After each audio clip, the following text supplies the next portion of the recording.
today we're going to be doing the final video for the fast attack section in the Chaos Space Marine Codex.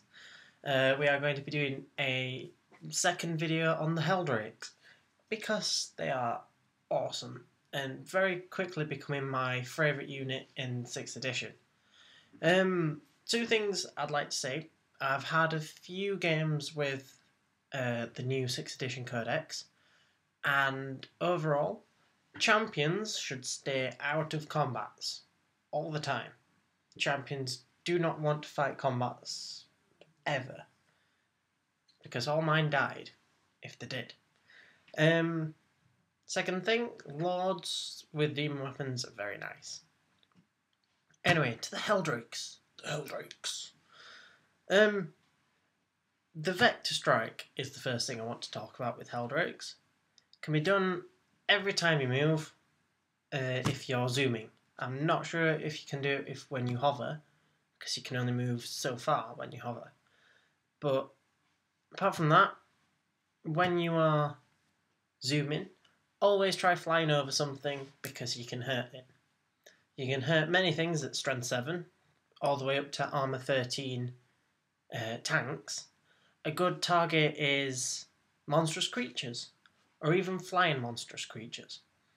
First of all, monstrous creatures, because with most of them are toughness 6 or toughness 5 with 3 up armor save.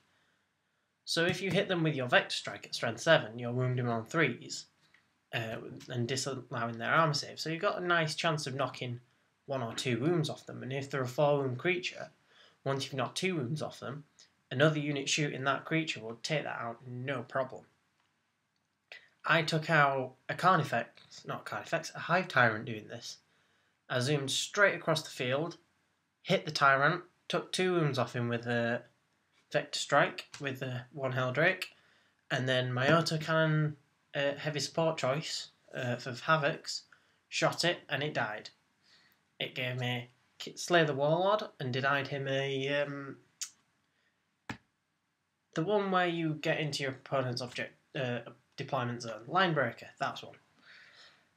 It's very useful. I twin Vector Striked with 2 Heldrakes on a Tervigon and knocked out 5 wounds out of 6.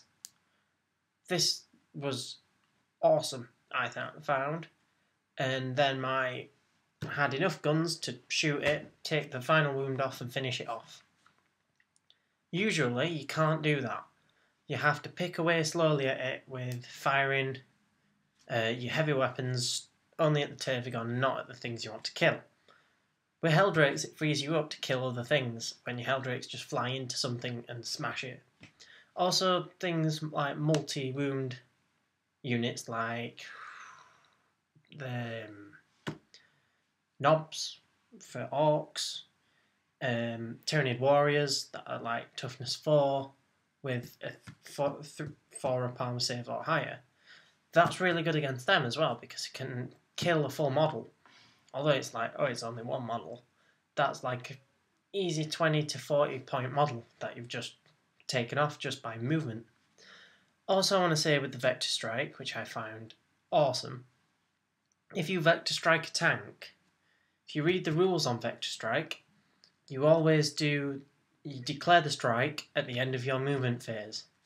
So when you're facing away from the tank in a strange direction, and let's say you flew over the front of the tank and ended behind it, because you declare it at the end of your movement phase, the closest bit of the tank to you is the back. So you hit the back armor, because you have to hit the closest side of the tank to you once you've declared. So you can hit the back armor with a strength 10 hit, and you already get 1 hit. You're guaranteed 2 hits, and you could be guaranteed 2 more. So you have, with each of them 2 hits, you have a 66% chance of glancing or penetrating, which is a nice little anti-tank thing, because everyone's like, oh, they're only strength 7, they can't take out predators and things like that. Hit them on the back armor, you fly over them. It would be a real big pain for people to try and sort out. One thing that would sort it out, though, is one thing you have to watch out for.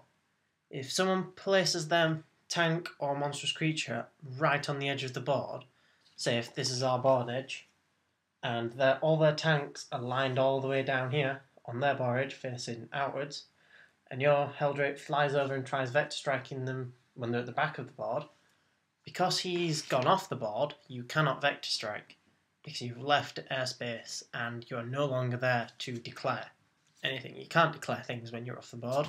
It's weird. It's like you can't have Eldrad if he's off the board. Go, you can't take that psychic test. No, D3. It can't happen. Don't even try arguing it, because it won't work. Also, hover.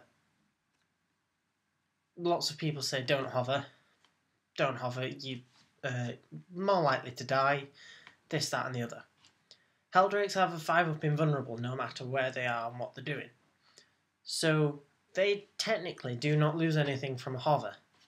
I believe they lose their vector strike. Excuse me. Lose the vector strike because I see vector strike in flyers as you have to move around 18 to 36 and not 12 inches. But still, they are good for going into hover, turning your back to a board edge and flaming something. It's very nice for making sure you've cleared an objective from an angle they can't stop you clearing it from. Pardon me. Also, think about what you want to kill with them. It's very hard, well, very easy to just go, oh, I can take everything and fly on and hit Terminators. You don't want to kill Terminators with them. That's not what they're there for. They can bug Terminators if they're the only threat that's around. They can force them to roll dice, and sooner or later they will take armor saves and die. But it's not what they're designed for. They're designed for flying into anything that's marine or lower and killing it.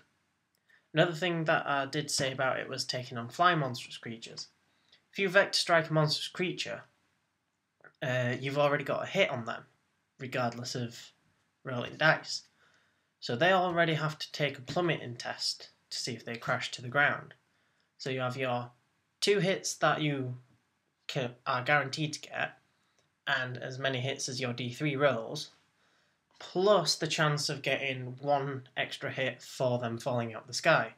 Now your hits are going to wound them most likely on 3s.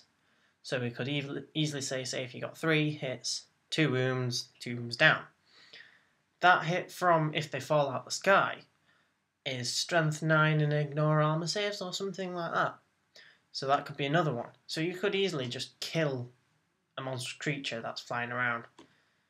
If it's, say, like a harpy, the toughness 5 Tyranid flying monstrous creature, that's dead if you hit it.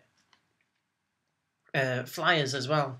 If you vector strike a flyer and get behind it when you've finished, strength 10 on the back, so 3s to glance. You have a lot at your disposal with drakes, so try and use them as appropriately as possible. Don't be so tempted first turn to fly on to 36 inches and flame something at the back of the board. I did that in my first game, and then I got killed by an assault cannon that was right next to me on the floor. Lucky rolling, I think. He rolled 4 dice, rolled a 3 out of 4 hit, rolled them again, got a 6, rolled that again, got a pen, rolled it again, got a 5, plus 1, I blew up. It happens, but I wasn't very sour about it, because I thought, it's alright, but I've already killed 7 Marines for it just flying on and flaming once. That's not bad. My second game, they only lost 1 hull point, and this is another thing that's very good for them, is Demon Forge. If you're going against high toughness things with your flamer, say if you've got someone with 3 tomb spiders in a row, quite close together, and you can hit them with your flamer, declare Demon Forge because you're wounding them on 4s, but you're ignoring their armor save. So you have 4s to reroll to wound. I wouldn't waste your Demon Forge on things that you've 2s to wound, unless it's, say, Imperial Guard Command Squad, and you just want to get rid of their 2nd round fire, 3rd round fire, and stuff like that. Obviously, do Demon Forge on them. you only lose hull points on a 1, and I unfortunately rolled a 1. So I lost 1 hull point in that entire game. Luckily, that was all the lost.